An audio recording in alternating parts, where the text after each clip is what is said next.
Halo teman-teman, selamat datang kembali di channel YouTube saya. Kalau kira-kira nih teman-teman punya uang 4 juta pas atau 4 juta kurang 1000 dan sedang mempersiapkan untuk membeli sebuah smartphone dan kebetulan teman-teman adalah pecinta brand Oppo atau no brand lain lah istilahnya. Nih saya kasih satu rekomendasi handphone Oppo di range harga 4 juta atau sebenarnya tidak sampai 4 juta sih ya.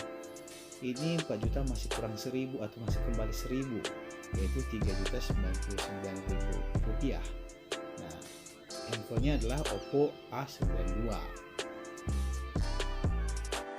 Oppo A92 ini adalah salah satu produk terbaru Oppo di kelas harga menengah. Dan saya juga sebenarnya masih sedikit penasaran dengan handphone ini. Oke teman-teman, biar kita sama-sama tidak semakin penasaran, ayo kita unboxing handphonenya langsung.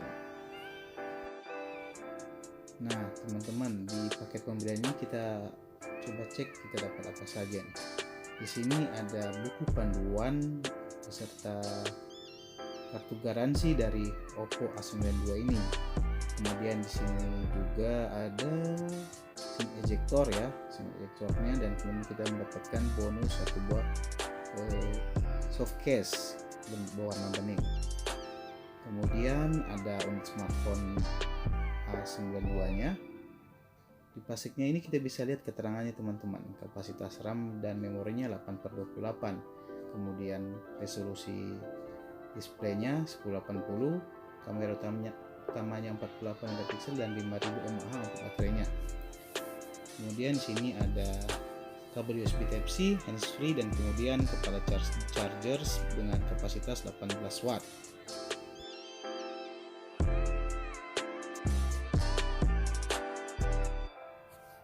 Sekarang kita kletekin dulu plastiknya teman-teman. Nah, ini dia tampilan dari smartphone-nya. Secara tampilan sih lumayan ini handphonenya ya. Kekinian banget pokoknya. Desain kamera depannya juga sudah berdesain ponsel ya, yang dimana diletakkan di sudut kiri atas dari layar handphone ini. Kemudian di sisi kanan ada tombol power yang juga berfungsi sebagai sensor fingerprint. Di sebelah kiri ada tombol volume dan slot SIM tray.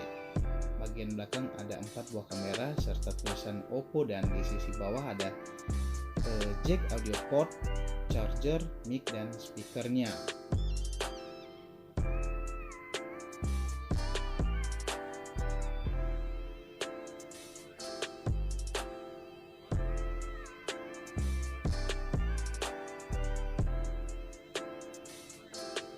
Kemudian di sini juga untuk SIM tray-nya sudah menggunakan 3 slot ya, yang berarti kita bisa menggunakan 2 SIM card sekaligus, dan juga pada saat bersamaan kita dapat mengupgrade memori penyimpanannya dengan menambahkan micro SD eksternal. Nah sekarang kita coba nyalakan handphonenya teman-teman.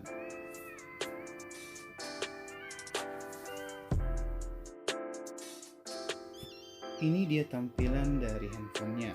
Kita coba cek dulu ya pengaturannya.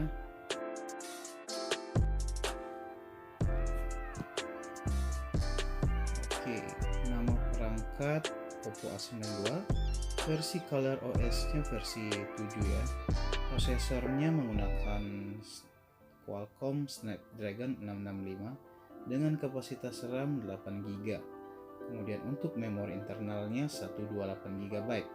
Untuk Androidnya sendiri sudah menggunakan Android paling baru, yaitu Android 10.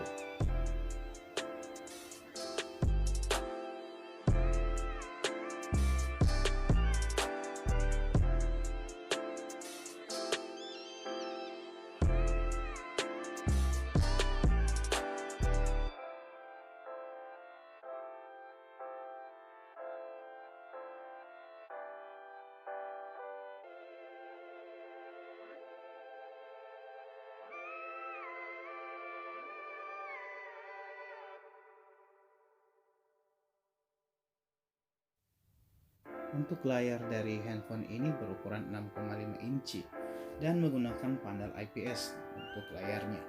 Di sini saya agak sedikit bingung sih. kok pakai panel IPS padahal generasi yang sebelumnya sudah menggunakan layar AMOLED. Tapi untuk ini Oppo mungkin punya alasan sendiri teman-teman. Yang pasti layar dari handphone ini sangat nyaman di mata saat sedang digunakan, baik untuk menonton video, bermain game, atau untuk sekedar nge-spam Instagram mantan. Ayo ngaku siapa yang masih sering nge-spam IG-nya mantan?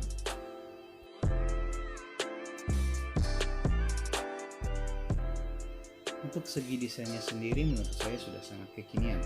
Walaupun backdoor-nya atau covernya terbuat dari bahan polikarbonat, tapi Oppo membuatnya terlihat menjadi lebih berkelas seperti berbahan kaca. Tapi sepertinya bukan Oppo doang sih, brand-brand lain yang menggunakan bahan yang serupa pasti membuat tampilannya terlihat semewah mungkin, biar agak nggak kalah tenar sepertinya ya.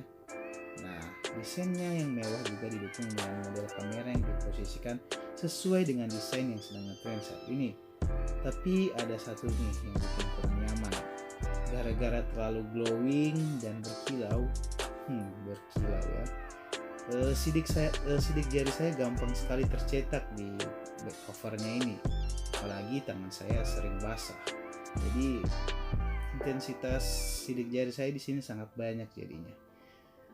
Cuman itu bisa kita atasi dengan memasangkan casing bawaan dari Oppo A92 ini. Jadi masalah fingerprint pada bodinya kita anggap selesai ya. Oke. Nah, kemudian kesan pertama saat menggenggam handphone seberat 192 gram ini adalah nyaman. Ya, menurut saya handphone ini walaupun sedikit berbobot berat, tapi masih sangat nyaman digenggam. Dimensinya memang agak sedikit tebal tapi masih oke lah.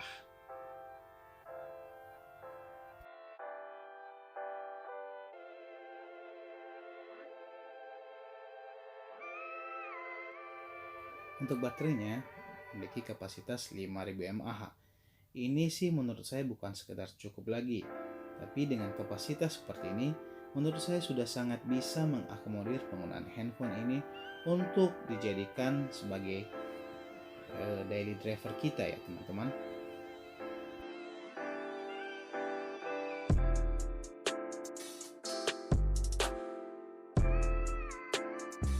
Nah, sekarang kita masuk ke bagian paling sering dijadikan sebagai bahan pertimbangan dalam memilih sebuah smartphone zaman sekarang, yaitu performa gamingnya.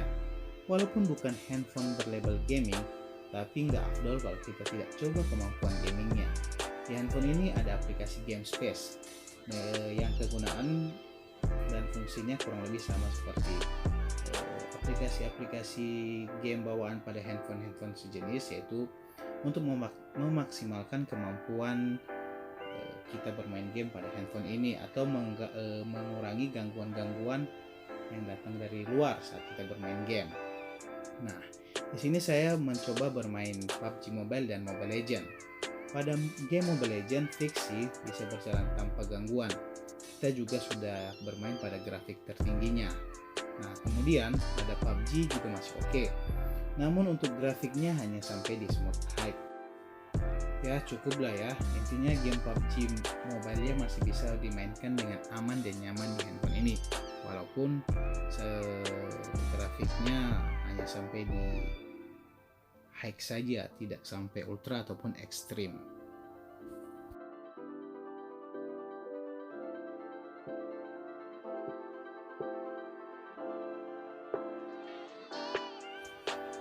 Nah, untuk kameranya sendiri, handphone ini dibekali oleh kamera selfie yang beresolusi 16 megapiksel dan 4 buah kamera pada bagian belakang yang masing-masing beresolusi 48 megapiksel untuk kamera utamanya, 8 megapiksel kamera ultrawide, 2 megapiksel depth kamera, dan 2 megapiksel mono kamera. Untuk hasil fotonya sendiri tergolong bagus, warna yang dihasilkan juga lumayan bagus. Foto di malam hari juga saya coba lumayan oke teman-teman.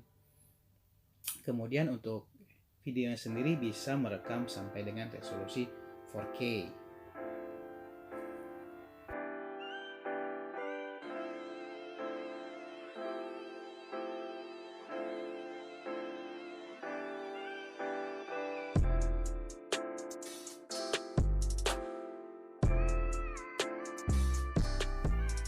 Sensor fingerprint pada handphone ini dibuat bersatu dengan tombol power dan ditaruh pada sisi sebelah kanan handphone ini. Ini berbeda dengan generasi sebelumnya, yaitu Oppo A91 yang sensor fingerprintnya menggunakan sistem in-display fingerprint. Faktor utamanya sih adalah tidak digunakannya panel AMOLED pada layar handphone ini, seperti yang digunakan pada Oppo A91. Tapi tidak terlalu menjadi masalah menurut saya, karena respon dari fingerprint ini juga menurut saya terasa sangat responsif dan cepat saat digunakan. Ditambah posisinya menurut saya lebih presisi, karena posisi ini adalah posisi yang sering kita gunakan saat memegang smartphone kita, teman-teman. Kemudian untuk skor AnTuTu-nya adalah 183.722 poin. Ya, lumayan lah untuk handphone kelas menengah seperti ini.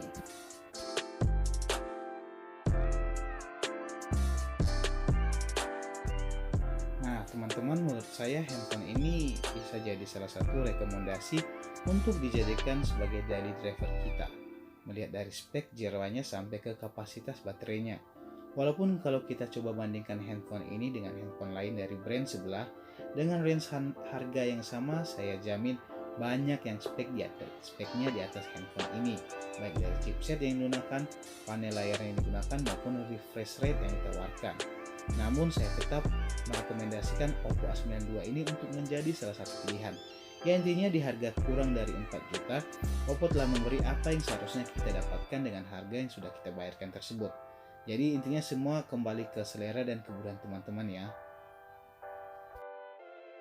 Nah, oke.